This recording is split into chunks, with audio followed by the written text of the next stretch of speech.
السلام علیکم، بسم اللہ الرحمن الرحیم۔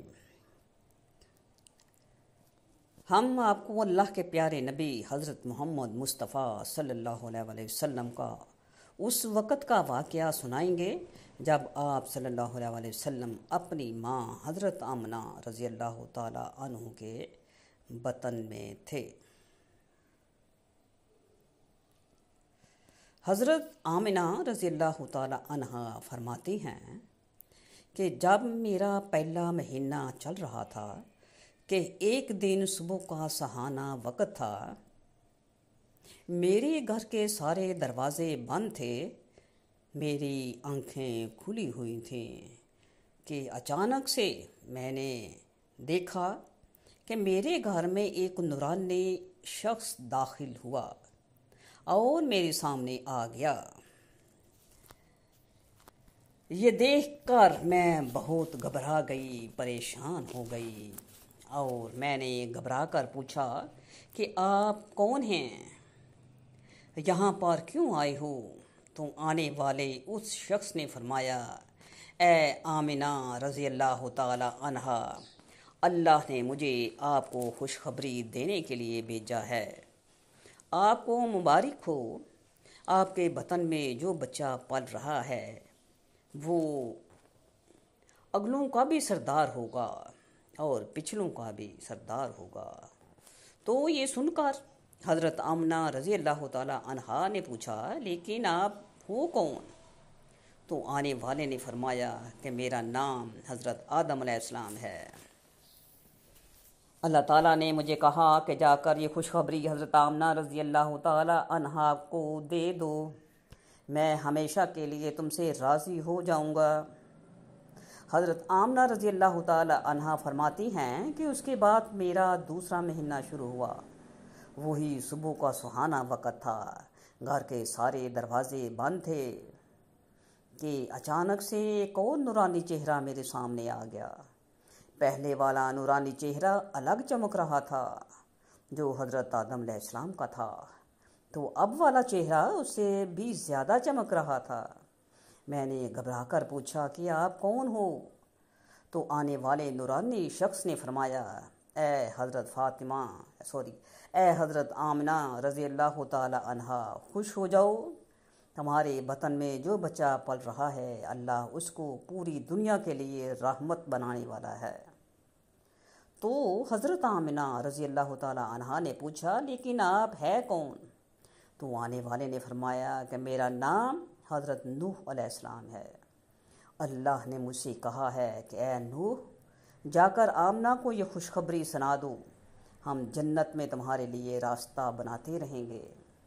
حضرت آمنہ رضی اللہ تعالی عنہا فرماتی ہیں کہ اس کے بعد میرا تیسرا مہینہ شروع ہوا۔ وہی منظر تھا، صبح کا سہانا وقت تھا، گھر کے سارے دروازے بند تھے کہ اچانک سے ایک اور نورانی چہرہ میرے سامنے آ گیا۔ اس بار میں نے بغیر گھبرائے ہوئے کہا کہ کہو کیا بشارت دینے آئے ہو؟ تو آنے والے نورانی انسان نے فرمایا کہ اے آمنہ رضی اللہ تعالی عنہا، تمہارے بطن میں جو بچہ پل رہا ہے اس کا مقام بہت ہی زیادہ ہے۔ قیامت کے دن وہ جس کی طرف اشارہ کرتے جائیں گے اللہ ان کے گناہوں کو معاف کرتے جائیں گے۔ تو حضرت آمنہ رضی اللہ تعالی عنہا نے پوچھا، لیکن آپ کون ہو؟ تو آنے والے نے فرمایا کہ میرا نام حضرت شیت علیہ السلام ہے۔ حضرت آمنہ رضی اللہ تعالی عنہا فرماتی ہیں اس کے بعد میرا چوتھا مہینہ شروع ہوا۔ وہی صبح کا وقت تھا کہ اچانک سے ایک نورانی چہرہ میرے سامنے آ گیا اور کہنے لگا، اے حضرت آمنہ رضی اللہ تعالی عنہا، خوش ہو جاؤ، تمہارے بطن میں جو بچہ پرورش کر رہا ہے وہی اللہ کا آخری نبی ہے، اس کے بعد اس دنیا میں کوئی دوسرا نبی نہیں آنے والا۔ تو حضرت آمنہ رضی اللہ تعالی عنہا نے پوچھا، لیکن آپ کون ہو؟ تو جواب ملا کہ میرا نام حضرت ادریس علیہ السلام ہے۔ حضرت آمنہ رضی اللہ تعالی عنہا فرماتی ہیں اس کے بعد میرا پانچواں مہینہ شروع ہوا۔ وہی صبح کا وقت تھا، گھر کے سارے دروازے بند تھے، اچانک سے ایک نورانی چہرہ میرے سامنے ظاہر ہو گیا اور کہنے لگا، اے حضرت آمنہ رضی اللہ تعالی عنہا، خوش ہو جاؤ، تمہارے بطن میں جس بچے کی پرورش ہو رہی ہے وہی تمام دنیا کا سردار ہوگا، نبیوں کا سردار ہوگا، اور اس بچے سے بڑھ کر کوئی اور پاک دامن نہیں ہوگا۔ یہ سن کر حضرت آمنہ رضی اللہ تعالی عنہا نے پوچھا، لیکن آپ کون ہو؟ تو آنے والے شخص نے فرمایا، میرا نام حضرت ہود علیہ السلام ہے۔ حضرت آمنہ رضی اللہ تعالی عنہا فرماتی ہیں کہ اس کے بعد میرا چھٹا مہینہ شروع ہوا۔ وہی صبح کا وقت تھا، گھر کے سارے دروازے بند تھے کہ اچانک سے ایک نورانی شکل میرے سامنے ظاہر ہو گئی اور مجھ سے کہنے لگی، اے آمنہ رضی اللہ تعالی عنہا، خوش ہو جا، اللہ نے تمہارے بطن میں جس بچے کی پرورش پائی ہے وہ اللہ کا محبوب بھی بنے گا اور اللہ کا دوست بھی بنے گا۔ تو یہ سن کر حضرت آمنہ رضی اللہ تعالی عنہا نے پوچھا، لیکن آپ کون ہو؟ تو وہ آنے والے نے فرمایا، میرا نام حضرت ابراہیم علیہ السلام ہے، میں خلیل اللہ ہوں، لیکن یہ بچہ میرے سے بھی بڑا خلیل اللہ ہوگا۔ حضرت آمنہ رضی اللہ تعالی عنہا فرماتی ہیں کہ اس کے بعد میرا 7واں مہینہ شروع ہوا۔ وہی صبح کا سنہرا وقت تھا کہ اچانک سے ایک نورانی چہرہ میرے سامنے ظاہر ہو گیا اور کہنے لگا، اے آمنہ رضی اللہ تعالی عنہا، خوش ہو جاؤ، تمہارے بطن میں جس بچے کی پرورش ہو رہی ہے وہ خلیل اللہ ہوگا، وہ اللہ سے سیدھا کلام کرے گا، اللہ سے باتیں بھی کرے گا جو حضرت موسیٰ علیہ السلام نے بھی کی تھی، لیکن حضرت موسیٰ علیہ السلام اور اللہ کے بیچ میں 70,000 پردے تھے، لیکن تمہارا یہ پرورش پانے والا بچہ جب اللہ سے بات کرے گا تو کوئی بھی پردہ نہیں ہوگا۔ یہ سن کر حضرت آمنہ رضی اللہ تعالی عنہا نے پوچھا، لیکن آپ کون ہو؟ تو آنے والے نے فرمایا کہ میرا نام حضرت اسماعیل علیہ السلام ہے۔ حضرت آمنہ رضی اللہ تعالی عنہا فرماتی ہیں کہ اس کے بعد میرا 8واں مہینہ شروع ہوا۔ وہی صبح کا وقت تھا، گھر کے سارے دروازے بند تھے کہ اچانک سے ایک نورانی چہرہ میرے سامنے ظاہر ہو گیا اور کہنے لگا، اے آمنہ رضی اللہ تعالی عنہا، خوش ہو جاؤ، تمہارے بطن میں جس بچے کی پرورش ہو رہی ہے وہ مرتضیٰ ہوگا، وہ مصطفیٰ ہوگا، جس سے اللہ راضی ہوگا۔ تمہارے بطن میں جس بچے کی پرورش ہے اس کو اللہ نے سب سے صاف اور ستھرا بنایا ہے۔ تو یہ سن کر حضرت بی بی آمنہ پوچھنے لگی کہ آپ کون ہو؟ تو جواب آیا کہ میں حضرت موسیٰ علیہ السلام ہوں۔ حضرت آمنہ رضی اللہ تعالی عنہا فرماتی ہیں کہ اس کے بعد میرا 9واں مہینہ شروع ہوا۔ وہی صبح کا وقت تھا کہ اچانک سے ایک نورانی چہرہ میرے سامنے آ گیا۔ اس بار جو نورانی چہرہ میرے سامنے آیا وہ ایسے آیا کہ جیسے وہ ابھی غسل کر کے آیا ہو۔ ان کے بال مبارک سے پانی کے قطرے ٹپک رہے تھے۔ آنے والے نے فرمایا، اے آمنہ رضی اللہ تعالی عنہا، خوش ہو جاؤ، تمہارے اندر جس بچے کی پرورش ہے وہ تمام انسانوں کا سردار ہوگا، فرشتوں کا بھی سردار ہوگا، اور یہی نہیں، اللہ نے فرمایا ہے کہ وہ تمام نبیوں کا بھی سردار ہوگا۔ تو یہ بات سن کر حضرت آمنہ نے فرمایا، لیکن آپ کون ہو؟ تو جواب آیا، میرا نام حضرت عیسیٰ علیہ السلام ہے، میں ایک نبی بھی تھا اور اس نبی کا امتی بھی ہوں جو تمہارے اندر ہے۔ جب اللہ کے پیغمبر حضرت محمد مصطفیٰ صلی اللہ علیہ وسلم اپنی ماں کے پیٹ میں تھے تو ایک روز آپ کی دادی نے آپ کے دادا کو اشارہ کر کے بلایا اور کہنے لگی کہ کیا آپ کو پتہ ہے کہ یہ بہو حضرت آمنہ رضی اللہ تعالی عنہا بہت مہنگا عطر لگاتی ہے، میں تو بڑی پریشان ہوں، آپ ذرا حضرت آمنہ رضی اللہ تعالی عنہا سے اس کے بارے میں پوچھئے۔ تو یہ سن کر آپ کے دادا نے کہا، اس بارے میں تم ہی پوچھ لیتی تو اچھا تھا، تو نے کیوں نہیں پوچھا؟ تو آپ کی دادی نے کہا کہ میں اب آپ کو کیا بتاؤں، میں نے کئی مرتبہ کوشش کی، لیکن جب بھی میں حضرت آمنہ رضی اللہ تعالیٰ عنہا کے سامنے جاتی ہوں تو اس کا نورانی چہرہ دیکھ کر خاموش ہو جاتی ہوں۔ حضرت آمنہ رضی اللہ تعالیٰ عنہا کے چہرے پر اتنی چمک آ گئی ہے کہ میں سمجھ ہی نہیں پا رہی ہوں، آپ ہی جا کر پوچھ لیجئے۔ یہ سن کر آپ کے دادا نے کہا کہ تو عورت ذات ہے، گھر میں ہی رہتی ہے، لیکن میں تو مرد ہوں، گھر سے باہر رہتا ہوں۔ مکہ میں قریش کا سردار ہوں، جو بھی مجھ سے ملتا ہے وہ پوچھتا ہے عبد المطلب تمہارے گھر میں اتنی عطر کی بارش کہاں سے ہو رہی ہے؟ اور ہاں، ایک بات اور یہ ہے کہ عطر کی خوشبو بھی وہیں سے آتی ہے جہاں آمنہ آ جاتی ہے۔ اگر آمنہ کچن میں جاتی ہے تو خوشبو وہاں سے آتی ہے، اگر غسل خانے میں جاتی ہے تو خوشبو وہاں سے آتی ہے، اگر یہ تھوکتی ہے تو خوشبو وہاں سے آتی ہے۔ اور یہ کوئی معمولی عطر بھی نہیں ہے، یہ کوئی عراق یا مصر کا عطر نہیں ہے، یہ تو کوئی خاص عطر ہی ہے۔ اس کے بعد آپ کے دادا عبد المطلب نے ہمت کر کے حضرت آمنہ رضی اللہ تعالیٰ عنہا کو بلایا اور کہنے لگے، بیٹی آمنہ، تجھے پتہ ہے کہ میں قریش مکہ کا سردار ہوں، میں خانہ کعبہ کا متولی ہوں، بڑی عزت والا ہوں۔ میں جہاں بھی جاتا ہوں لوگ مجھ سے پوچھتے ہیں کہ اے عبد المطلب، تیرے گھر سے عطر کی خوشبو کہاں سے آ رہی ہے؟ بیٹی آمنہ، ایک بات بتاؤ، میں تو عطر نہیں لگاتا، تمہاری ماں بھی عطر نہیں لگاتی، تو یہ عطر تو لاتی کہاں سے ہے؟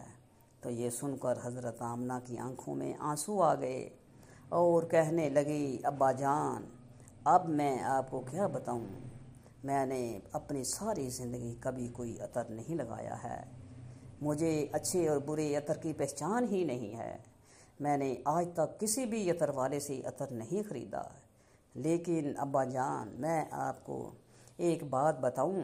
اس کے بعد حضرت آمنہ رضی اللہ تعالیٰ عنہا نے اپنے بطن پر ہاتھ رکھتے ہوئے کہا، ابا جان، یہ سب اس آنے والے مہمان کی برکت ہے، آپ نے تو یہ صرف خوشبو محسوس کی، اگر میں آپ کو کچھ اور بتاؤں تو آپ مجھے دیوانی کہو گے۔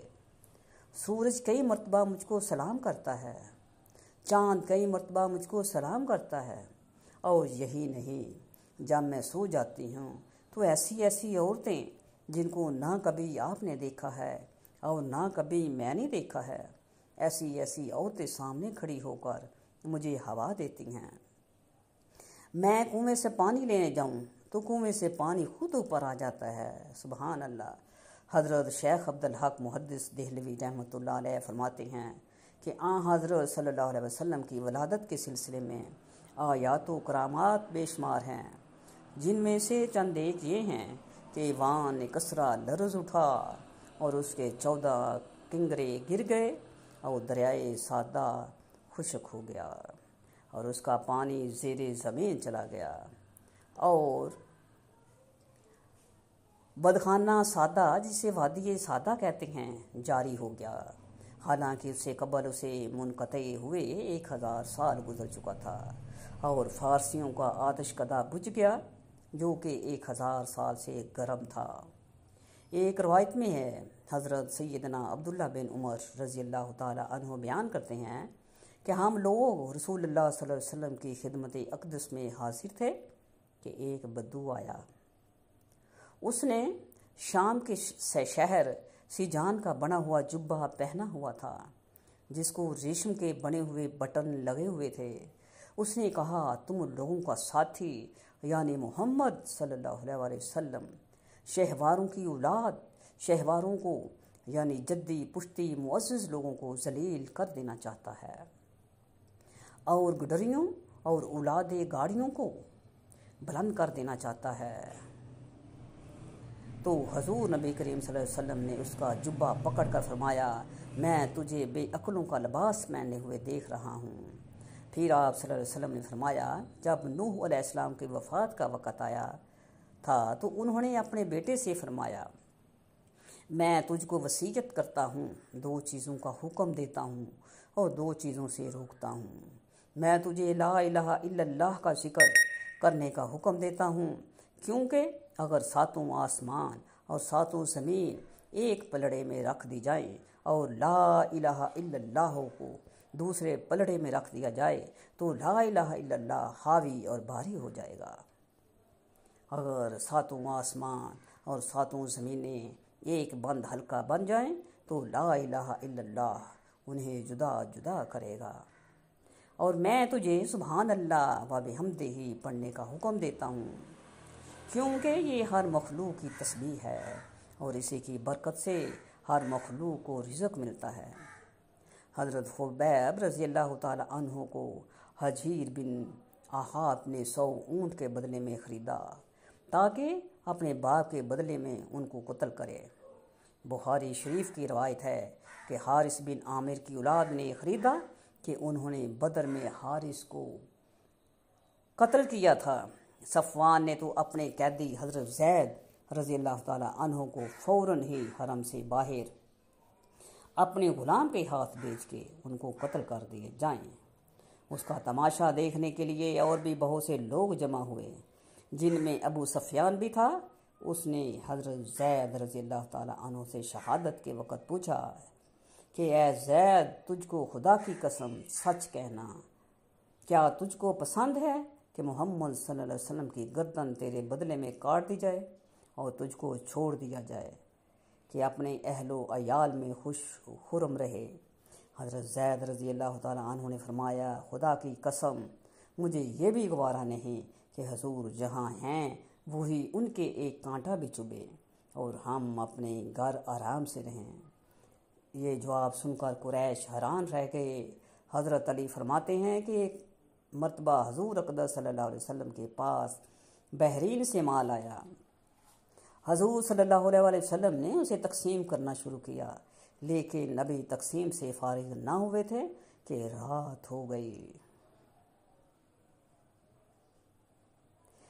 ایک مرتبہ رابعہ بصریہ سے لوگوں نے پوچھا کہ ہم نے آپ کو کبھی ہنستے نہیں دیکھا، کیا وجہ ہے؟ آخر اللہ تعالیٰ نے انسان کو ہنسنے سے منع تو کیا نہیں۔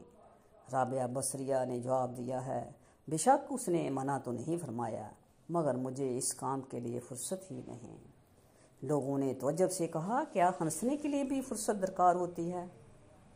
حضرت رابعہ بصریہ نے کہا، ہاں، دنیا میں وہی شخص ہنستا ہے جسے اطمینان قلب حاصل ہو، اور میں ابھی اس نعمت سے محروم ہوں۔ مجلس نے درخواست کی کہ اپنی بات کی وضاحت فرما دیں۔ حضرت رابعہ بصری نے فرمایا، میں نے محبت کے لیے صرف ایک ہی ہستی کا انتخاب کیا ہے، اور وہ ہے اللہ تعالیٰ کی ذات۔ میں اس خوف سے روتی رہتی ہوں کہ کہیں میری زندگی بھر کی محنت ضائع نہ ہو اور مرتے وقت مجھ سے یہ نہ کہہ دیا جائے کہ تو ہمارے لائق نہیں ہے۔ حضرت رابعہ بصریہ رحمۃ اللہ علیہ نے ساری زندگی تجرد کے عالم میں گزار دی۔ ایک مرتبہ کچھ لوگوں نے اعتراض کیا کہ آپ لوگوں میں عارفہ کے نام سے مشہور ہیں۔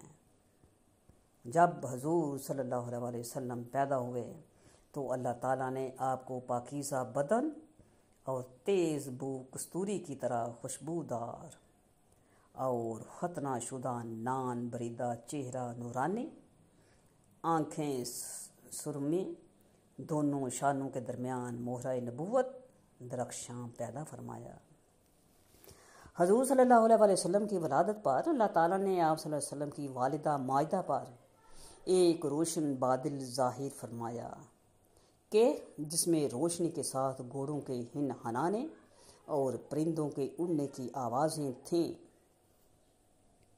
اور کچھ انسانوں کی بولیاں تھیں، اور اعلان ہوا کہ محمد صلی اللہ علیہ وسلم کو مشرق اور مغرب اور سمندروں کے بھی سیر کرواؤ تاکہ تمام کائنات کو ان کا نام اور حلیہ اور ان کی صفت معلوم ہو جائے، اور ان کو تمام جاندار مخلوق یعنی جن اور انسان، ملائکہ اور چرندوں پرندوں کے سامنے پیش کرو، اور تمام انبیاء کرام کی اخلاق حسنہ سے مزین کرو۔ اور اس کے بعد وہ بادل چھٹ گئے، ستارے قریب آ گئے، اور منادی نے اعلان کیا کہ واہ واہ، کیا خوب، محمد صلی اللہ علیہ وسلم کو تمام دنیا پر قبضہ دے دیا، اور کائنات عالم کی کوئی چیز باقی نہ رہی کہ جو ان کے قبضے، اقتدار، غلبہ کی اطاعت میں نہ ہو۔ پھر 3 شخص نظر آئے، ایک کے ہاتھ میں چاندی کا لوٹا، دوسرے کے ہاتھ میں سبز مرد کا تشت، تیسرے کے ہاتھ میں ایک چمکدار انگوٹھی تھی۔ انگوٹھی کو 7 مرتبہ دھو کر حضور صلی اللہ علیہ وسلم کے دونوں شانوں کے درمیان مہر نبوت لگا دی۔ پھر آپ صلی اللہ علیہ وسلم کو ریشمی کپڑے میں لپیٹ کر آپ کی والدہ مائدہ کے سپرد کر دیا گیا۔ ولادت باسعادت کے وقت غیب سے عجیب و غریب امور ظاہر ہوئے، اور آپ صلی اللہ علیہ وسلم کے نور سے حرم شریف کی پست زمین اور ٹیلے روشن ہو گئے، اور آپ کے ساتھ ایک ایسا نور خارج ہوا کہ شام کے محلات نظر آ گئے، اور آسمانوں پر پہلے شیاطین چلے جاتے تھے اور کاہنوں کو بعض مغیبات کی خبر دے دیتے تھے، اور وہ لوگوں کو کچھ اپنی طرف سے ملا کر بتا دیا کرتے تھے۔ لیکن حضور صلی اللہ علیہ وسلم کی آمد سے آسمانوں میں ان کا آنا جانا بند ہو گیا، اور آسمانوں کی حفاظت شہاب ثاقب سے کر دی گئی۔ تو اس طرح وحی اور غیر وحی میں غلط ملت ہو جانے کا اندیشہ جاتا رہا۔ شہر مدائن میں محل کسرا پھٹ گیا، اور چودی کنگرے گر پڑے، اور فارس کے آتش کدے ایسے گر پڑے کہ ہر چند ان میں آگ جلانے کی کوشش کی گئی مگر نہ جلتی تھی۔ بحیر سادہ جو ہمدان و قم سے درمیان ایک بالکل خشک ہو گیا، وادی سادہ جو شام اور کوفہ کے درمیان تھی جو کہ بالکل خشک ہو پڑی تھی، لبالب بہنے لگی۔ اللہ پاک ہمیں اور آپ سب کو حضور پاک صلی اللہ علیہ وسلم کے نقش قدم پر چلنے کی توفیق عطا فرمائے۔ وما علینا الا البلاغ المبین۔